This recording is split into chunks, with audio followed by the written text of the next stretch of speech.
Kalakurthi MLA జపాల్ Yadav గారు ప్రస్తుతం మాట్లాడుతున్నారు. వారిని తెలుసుకున్నారు. ఎలా అనిపిస్తుంది సార్? చిత్తగల్ల శ్రీరామచంద్రుని యొక్క కళ్యాణానికి వచ్చారు, అత్యధికంగా భక్తులు కూడా ఈసారి భారీ బ్రహ్మాండంగా హాజరైన సందర్భంలో ఎలా అనిపిస్తుంది?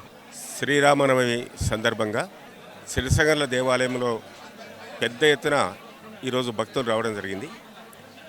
వేలాది మందితో కళ్యాణ మహోత్సవాన్ని అంగరంగ వైభవంగా వేద పండితులైనటువంటి బ్రాహ్మణోత్తముల చేత దిగ్విజయంగా విజయవంతంగా పూర్తి చేసుకోవడం జరిగింది. తెలంగాణ రాష్ట్రంలో భద్రాచలం తర్వాత సిరిసగల్ల, ఇది అపర భద్రాద్రి. దీనికి చాలా పేరు ప్రఖ్యాతులు ఉన్నాయి. ఈ సిరిసగల్ల దేవాలయం నేను ఎమ్మెల్యేగా ఉన్నప్పుడు ఈ దేవాలయాన్ని అన్ని హంగులతోటి అభివృద్ధి చేయడం జరిగింది. ఇక్కడ దేవాలయం గోపురమే కాకుండా రాజగోపురం, కాలక్షేప మండపం, కళ్యాణ మండపం, తర్వాత భక్తులు కూర్చోవడానికి ఒక 10,000 మంది 50,000 మంది భక్తులు కూర్చోవడానికి కూడా దాన్ని ఒక అభివృద్ధి చేయడం జరిగింది. దాంతోపాటు ఇక్కడ బ్రాహ్మణోత్తములకు ఒక 20 మందికి ఇండ్ల నిర్మాణ కార్యక్రమం కూడా చేపట్టినాం. ఒక 15 వాటర్ ట్యాంకులు నిర్మాణం చేసినాం. తర్వాత గుట్ట కింది నుంచి గుట్ట పైకి వరకు మొత్తం బీటీ రోడ్డు వేయించడం జరిగింది. కొండపైన సీసీ రోడ్డుతో పాటు ఇక్కడ గెస్ట్ హౌస్ కూడా నిర్మాణం చేయించడం, స్ట్రీట్ లైట్స్ కూడా నిర్మాణం చేయించడం జరిగింది. అదేవిధంగా ఆమనగల్ నుంచి చారగొండ వరకు ఒక 10 కోట్ల రూపాయలతోటి ఈ రోడ్డు నిర్మాణం కూడా చేయించడం జరిగింది. అదేవిధంగా మనకు కుర్మేడ్ నుంచి బ్రాహ్మణపల్లి నుంచి 20 నుంచి ఇక్కడికి మల్లొక రోడ్డు కూడా నిర్మాణం చేయించడం. ఇక్కడ వెల్దండ నుంచి వెల్దండ, చెదురువల్లి, బైరాపూరు, శేరపరెడ్డిపల్లి నుంచి కూడా ఒక బీటీ రోడ్డు కూడా నిర్మాణం చేయించడం.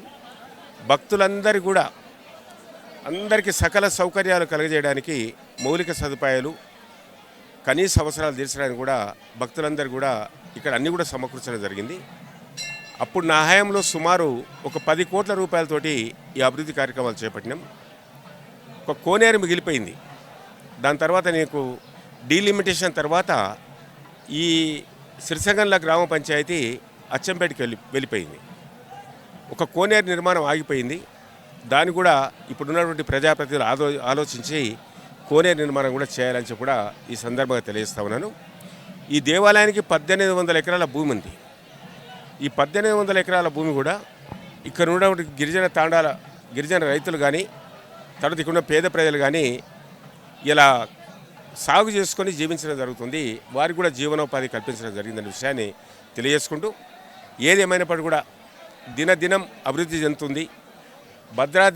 మన భద్రాచలం తర్వాత సిరిసగల్ల అత్యంత ప్రాముఖ్యత సంతరించుకున్నటువంటి దేవాలయం.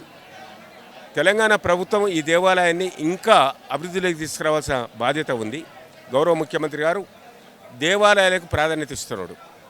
ఇలా యాదగిరిగుట్టను యాదాద్రిగా మార్చి ఇలా వేల కోట్ల రూపాయలతోటి అభివృద్ధి చేస్తే ఇలా ఢిల్లీ లెవెల్లో యాదగిరిగుట్టకు ఒక ప్రత్యేకమైన స్థానం వచ్చింది. ఇలా అవార్డు కూడా రావడం జరిగింది.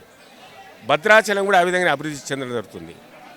అదేవిధంగా వేములవాడ రాజరాజేశ్వర స్వామి దేవాలయం, కొండగట్టు మల్లన్న ఆంజనేయ స్వామి, అదేవిధంగా ఇక్కడ సిరిసగల్ల దేవాలయం, ఊరుకొండ దేవాలయం, మైసిగండి మైసమ్మ, అదే అయ్యసాగరము, ఈ దేవాలయ శివాలయాలు మొత్తం కూడా అభివృద్ధి చేయడానికి ముఖ్యమంత్రి గారు తప్పకుండా నిధులు మంజూరు చేసి ఈ ప్రాంతంలో కూడా ఆధ్యాత్మిక ధార్మిక కార్యక్రమాలు సజావుగా చేసుకునే విధంగా తెలంగాణ ప్రభుత్వం కూడా ముఖ్యమంత్రి గారు కూడా సంపూర్ణంగా సహకరించాలని ఈ శుభ సందర్భంలో ముఖ్యమంత్రికి కూడా అప్పీల్ చేయడం జరుగుతుంది.